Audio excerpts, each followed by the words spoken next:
Hey, what up, YouTube and my fellow Nick Cave dwellers? Welcome back to the Knicks Cave. I'm Jan, your Knicks fan, and let's get right into it. But before we get into it, I want you to do me one small favor. I want you to hit that like button. You know I want you to subscribe, leave a comment, and if you want to know when the next video drop, hit that notification bell. So like I said, let's get right into it. It's the off season. All you hear everything, speculations, rumors, everything. But even though there are speculations, it does hit to the point that the New York Knicks do need a point guard. And in my opinion, I'm be honest, no matter what I say in this video right here, I'm going to stick to my original thought and how I feel. I think the Knicks should be rocking with the young guys. I think we should roll in the season, see what we got in McBride, and quickly as our point guard and backup point guard. If it don't work out, you know what I'm saying, it'd be that 1 year. And basically, financially, it makes sense for us to come into the season with playing these guys because if you think about it, everybody wants to go out.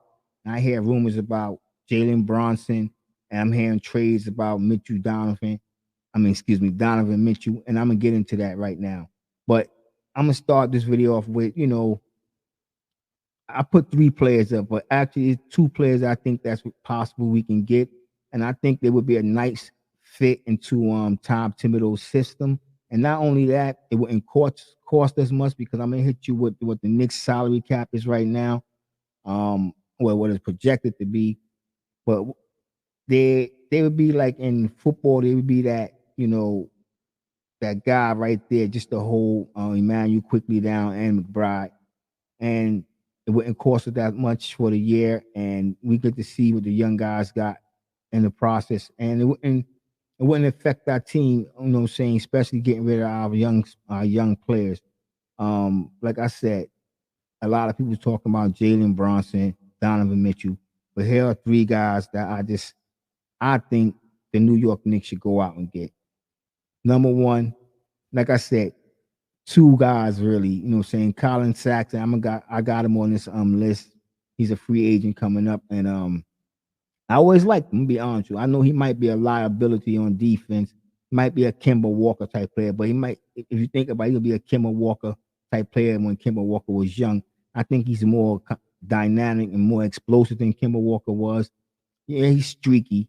You know what I'm saying? And you can see his stats right here. He averaged 16 points, 3.3 rebounds, and 2.1 assists on 45% shooting from the field is not bad, but he had to work on his 3-point shot.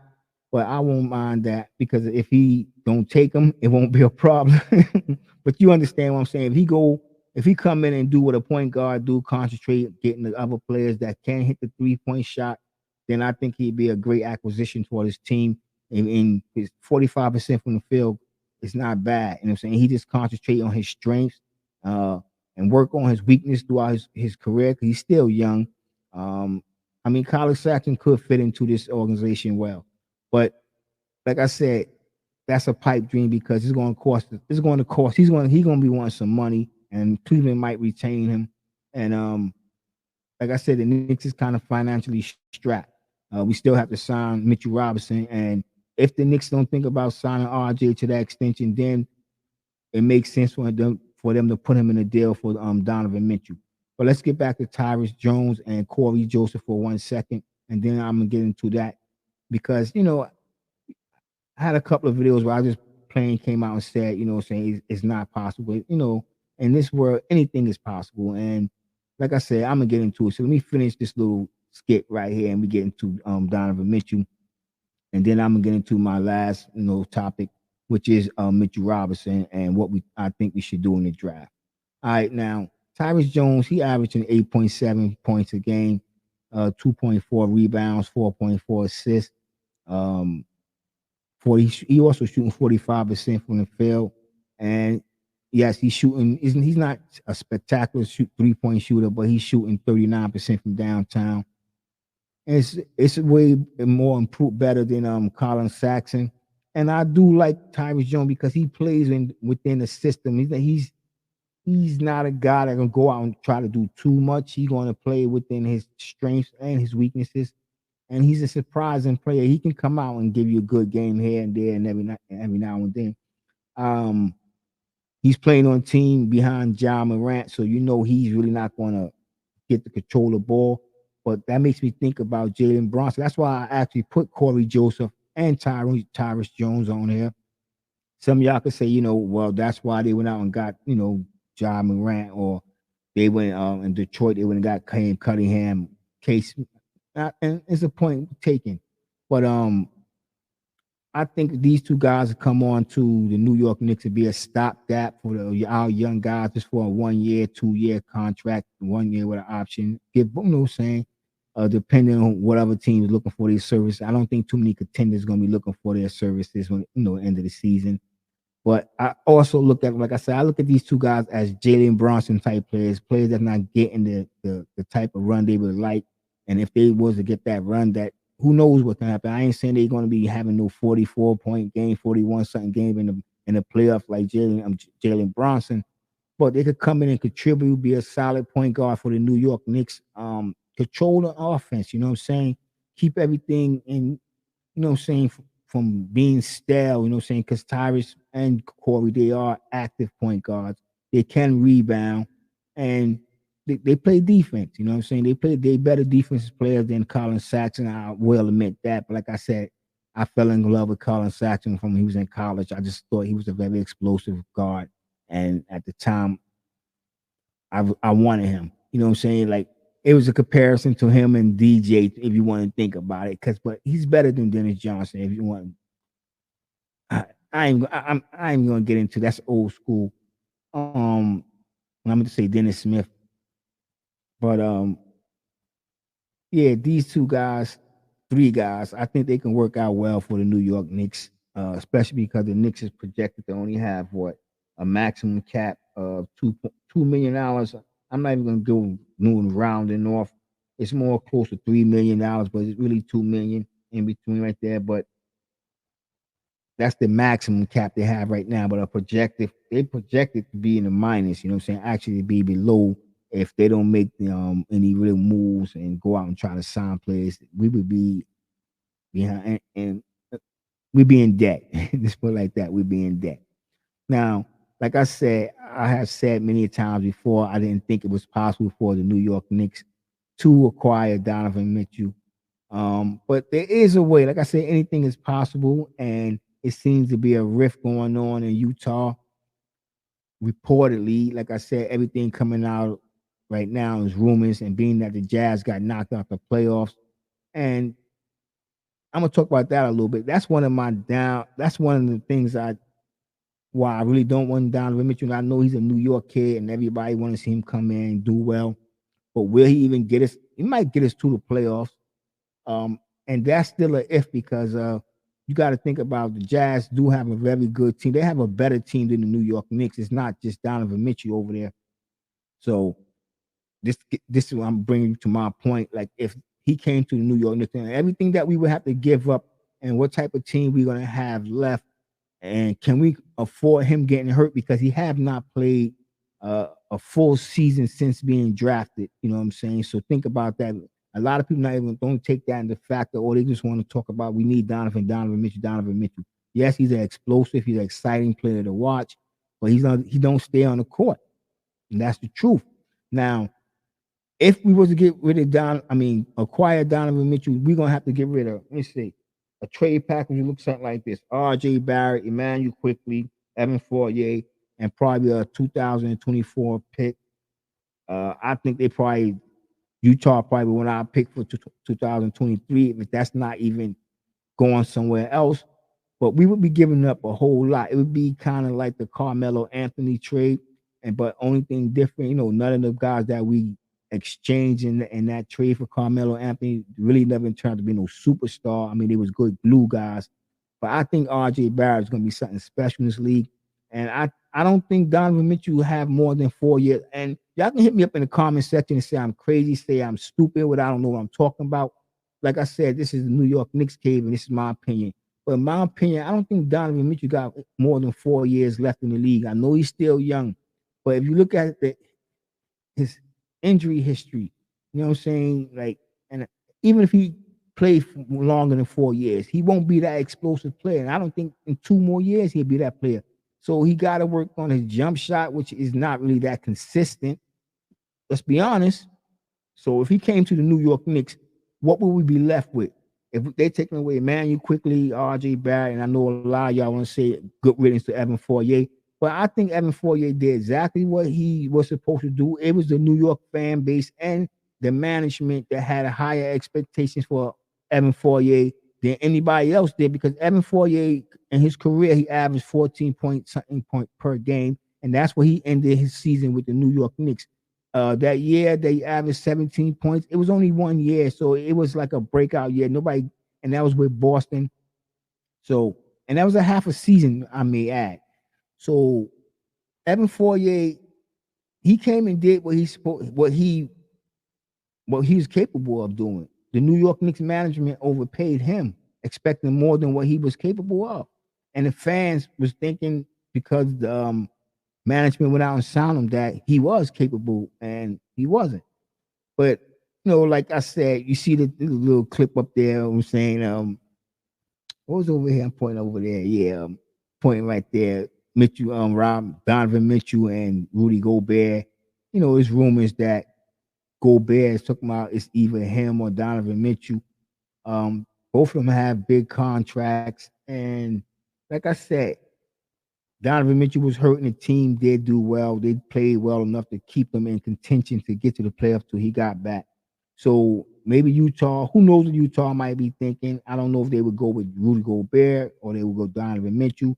I don't know. Y'all let me know in the comment section. You let me know if I'm crazy, stupid, whatever. Just let me know. But I don't really think that the New York Knicks have a chance of getting Donovan Mitchell. And if we do get Donovan Mitchell, it's going to cost us more than it's going to cost us a lot. It's going to be Carmelo Anthony. It's going to be the Isaiah Thomas and Scott Layton days all over again. That's just my opinion. Um, like I said, this guy been in the league for almost 4 years, something like that. Now you think about it. He was a rookie. He exploded on the scene, played 70 something games, and another 70 something games. Then the other year, I think it was 50 something games or 60 something games. Or matter of fact, last year was 56. You know what I'm saying? I should have really got into it, but I've been busy, so you haven't seen many videos out. But I wanted to get this out because I found this interesting. And it's just rumors, you know what I'm saying, about Rudy Gobert and Donovan Mitchell, because we all are aware of their little beef, and especially going during COVID. That was funny because I don't think they even liked each other before that. Then he did that foolishness, and that made Donovan Mitchell. I don't know. It Rudy Gobert, what I'm saying, got to grow up in some small way. These are just kids that just happen to be multi-millionaires. You know what I'm saying? Multi-million-dollar millionaires, I may add. So we have to sometimes take that in perspective. I know we look at some players and see they got it all together because some of these guys grew up being men when they was teenagers, and some of these guys had the luxury of just going to play basketball because some of these guys come from well-to-do families. So they had the privilege to be children. You know what I'm saying? They didn't have to think like grown men. And now that they have millions and $1 million, like their reality is definitely different from me and yours. Just put it like that. You know what I'm saying?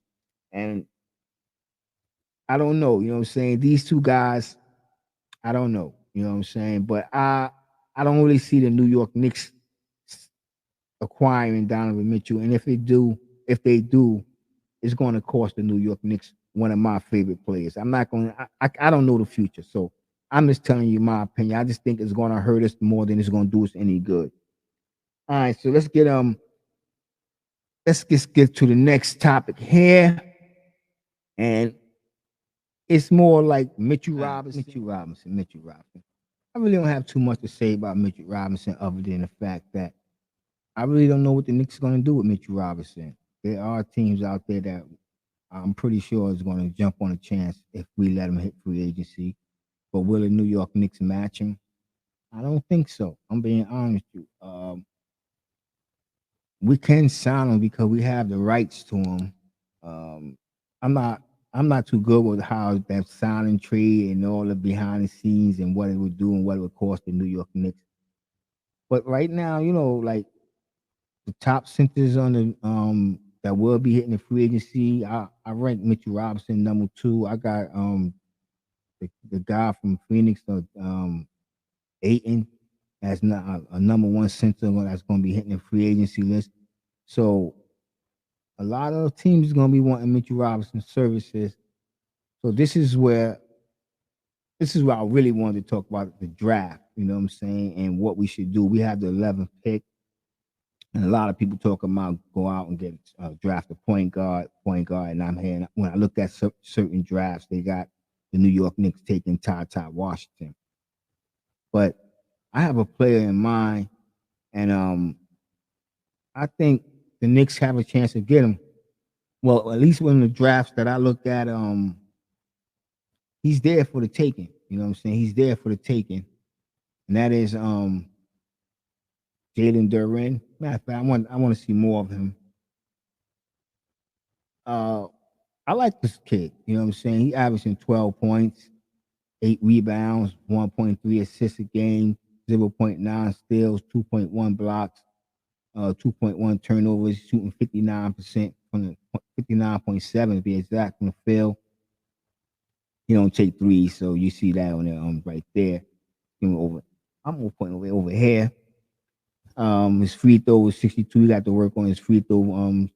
But he's 6'11", he weighed 250, got a wingspan of 7.5. I think this kid could be something special. You know what I'm saying? I watched a few games. He got a little to learn. You know what I'm saying? I'll talk about his pros and his cons, but if the Knicks don't retain Mitchell Robinson, I think this guy can come in, be our starting center. Um, to me, he kind of reminds me of old school Alonzo Mourning kind of. If if if you know what I'm saying, if you just watch this game, I think this guy can come in, he can help the New York Knicks, and he can fill in for Mitchell Robinson. He's very active on defense. Let's just get to his pros and his cons real quick. Um, where we at? Where we at over here? Okay. His strength, like I said, he's a real good. He'll be an impact player on defense. He has the size and the athleticism to, play that. He can guard the 4, the 3, not only the 5. You know what I'm saying? I actually seen him one time. I'm guarding the 2, so he's very, so he can move. Like I said, vertical spacing. He's gonna be getting a lot of alley oops. We can get a showtime. It'll be I don't. I'm not saying it'd be Obi Toppin. You know what I'm saying? Most likely Obi Toppin gonna be come up the bench because we will be keeping Julius Randle. I don't see the New York Knicks getting rid of Julius Randle, and his game will fit with Julius Randle. To be honest with you, he have playmaking, shooting upside. You know, what I'm saying he can hit that mid range. He's not consistent with it, but he can hit it enough to keep the defense honest. And he's a good rebounder. Now, his cons, he's gonna have to work on his post up scoring. Uh, just like Mitchell Robinson, when Mitchell Robinson wasn't too much of a turnover problem, but he had to work on his fouls, and I think that could be taught. Um, finishing, with versus bigger guys. Like I say, he's 6'10". So let me see, 6'10", 6'11". So when he get against them 7-footers, he's gonna have to learn to adjust his shot. And sometimes on defense, he have lapses. That's expected. He's a young guy, but he coming to the league. I'm pretty sure a coach like Tibbs and he want playing time, he will work on that. You know what I'm saying? All in all, I think that this guy will be a good replacement for Mitchell Robinson. Um, and one of my other videos, I think I had Kessler, and I like Kessler too. I'm being honest, with you, but and Kessler probably is a real a real thought if the Knicks go out and draft a center to replace Mitchell Robinson. But he's projected at one point to go at 7. Then they had him going at 12. So in Tankathon, they got him going 12 to I forget the team actually, but the Knicks is 11. And if you think about the lottery, the Knicks do have a chance to move up to value 5th, maybe 6th, you know what I'm saying? Maybe 4th, depending on that draft balls. We could get number 1, but that'd be a conspiracy, and that'd be the lottery. That'd be the mega million if we was to get the number 1 pick in this year's lottery. That's the mega million for the New York Knicks. I doubt that happened. I'm just putting it out there. Just putting it out there. You know what I'm saying? Because you know how we are as Knicks fans. We like to dream the impossible. But yeah, I really do like this kid, and if we lose Mitchell Robinson, I think it's a thought. But I think this is a guy we should go out and get in the draft. So I don't know. Y'all let me know in the comment section what y'all think. You know what I'm saying? And like I always say, I want y'all to stay safe, stay healthy. God bless and peace.